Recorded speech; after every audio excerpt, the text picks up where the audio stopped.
moi je suis Thomas Pocher, je suis adhérent Leclerc, c'est-à-dire entrepreneur indépendant et commerçant dans la région de Lille avec un hyper à Wattrelos, un hyper à Templeuve et quelques drives entre les deux. Le constat de départ du projet Bon et Bien, c'est que le gaspillage, comme un certain nombre de problématiques, on est pour beaucoup dans le déni. Les producteurs sont largement comptables d'une partie de gaspillage, mais c'est rentré dans les mœurs et on oublie. Et il n'y a que 60 ou 70% de ce qui pousse dans le champ qui est valorisé sur le marché et personne n'a adressé cette problématique. La meilleure moyen de rendre sa consommation plus durable, c'est surtout de commencer par arrêter de gaspiller. Ensuite, on peut switcher sur d'autres leviers tout aussi intéressants, mais c'est vraiment une très bonne clé d'entrée pour changer. On a été chercher Randstad, qui est le grand faiseur du travail par intérim, un très bon connaisseur des données sociales et de la réalité sociale de nos terrains. Et on s'est dit, on va créer un chantier un peu nouveau où on va collecter ces pommes de terre, on va même organiser du glanage dans les champs jusqu'au bout et on va confier ces pommes de terre à McCain qui va les transformer en flocons de purée. Et on s'est remis autour de la table avec les banques alimentaires aussi justement et donc les 3 co-créateurs pour réfléchir à un projet qui aurait plus de sens. Et moi dans mon magasin il me manque des produits frais, faiblement transformés et locaux. On a conçu une recette de soupe ensemble à partir des 5 filières de pertes agricoles qu'on a trouvées ici, oignons, poireaux, pommes de terre, carottes, et j'en oublie.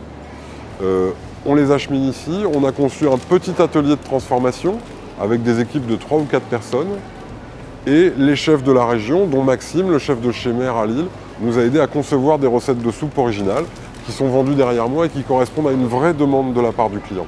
Alors quand on s'intéresse à ce business, on est bien sur des chantiers de RSE. Donc on va parler d'externalités qui ne sont pas que financières ou comptables, on va parler d'externalités environnementales et d'externalités sociales. Notre enjeu dans la région, je me souviens très bien du pitch qui était extrêmement vivant. Il y a 100 000 demandeurs d'emploi de plus de 2 ans dans la métropole lilloise, ce qui s'arrête à quelques hectomètres du centre-ville qu'on connaît. Il faut adresser ça, il faut créer de l'emploi. Et en plus de l'emploi alimentaire, c'est faiblement qualifié. Il y a tout le bassin de main-d'œuvre et il n'y a pas l'emploi. Donc c'est l'occasion de le recréer et de l'arranger. La co-création, pour moi, le gros avantage, c'est que lorsqu'un problème se pose, et il y en a des dizaines qui se posent dans un projet de création d'entreprise, les réponses sont toujours originales. C'est-à-dire que moi, je vais apporter des réponses et les gens de chez McCain me disent « mais c'est formidable, t'as envie de vendre le produit, quoi ». D'habitude, on est obligé de convaincre le distributeur, ça nous bouffe la moitié de la tête, de l'énergie et du budget. Là, t'as envie de le vendre. Et moi, d'un autre côté, je me dis c'est quand même extrêmement compliqué, le réglementaire et autres, ça va jamais marcher. Chez McCain, il y a des avions de chasse qui, en 2 temps, 3 mouvements, vous font, avant même que le projet soit posé, le plan de l'usine. Et je me rappelle, je pose une question bête, je dis c'est quoi le tableau derrière, j'arrive pas à le lire. Ça, c'est les horaires des postes de travail, il y a 4 postes, là c'est comme ça, comme ça et comme ça. Enfin, ils savent déjà combien de temps les opérateurs vont passer, enfin une expertise que moi j'avais pas.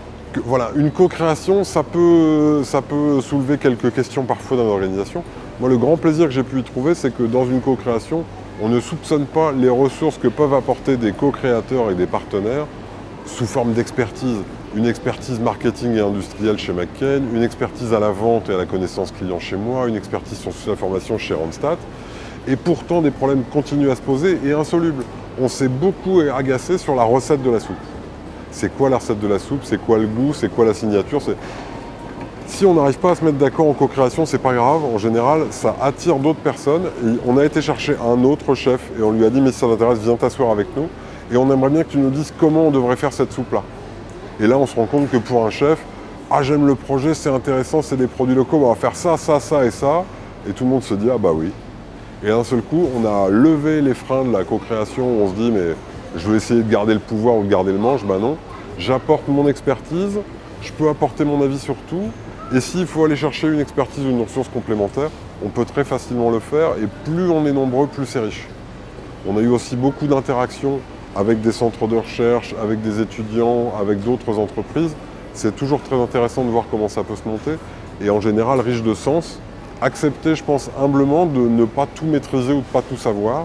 C'est une forme de lâcher prise qui n'est pas à la mode dans les grands groupes, mais que là, localement, on a réussi à remonter. Ce qui est important, je pense, c'est qu'il y ait aussi une vraie implication des directions générales.